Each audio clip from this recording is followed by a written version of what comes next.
In our little fishing village of Yoroido, I lived in what I called a tipsy house. As a child, it seemed to me as if the ocean had caught a terrible cold, and there would be spells when it let out a huge sneeze. I decided our tiny house must have been offended by the ocean sneezing in its face from time to time, and took to leaning back because it wanted to get out of the way. Probably it would have collapsed if my father hadn't cut a timber from a wrecked fishing boat to prop up the eaves. Inside this tipsy house, I lived something of a lopsided life, because from my earliest years, I was very much like my mother. She and I had the same peculiar eyes. My mother's eyes were a transparent grey, and mine are just the same. When I was very young, I told my mother I thought someone had poked a hole in her eyes and all the ink had drained out.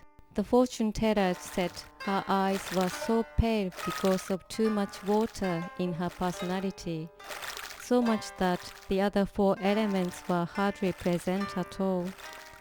Water flows from place to place quickly and always finds a crack to spill through. My mother always said she'd married my father because she had too much water in her personality and he had too much wood in his. Wood falls fast to the earth.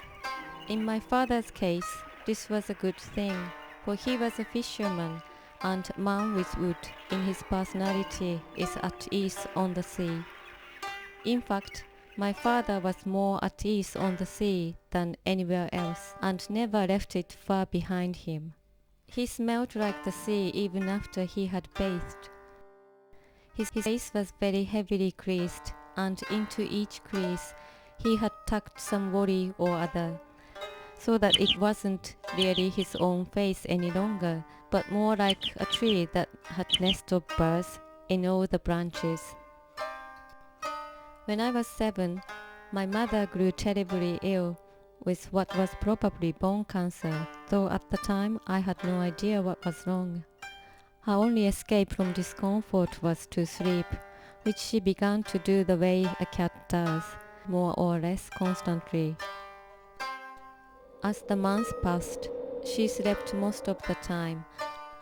I knew something in her was changing quickly, but because of so much water in her personality, this didn't seem worrisome to me.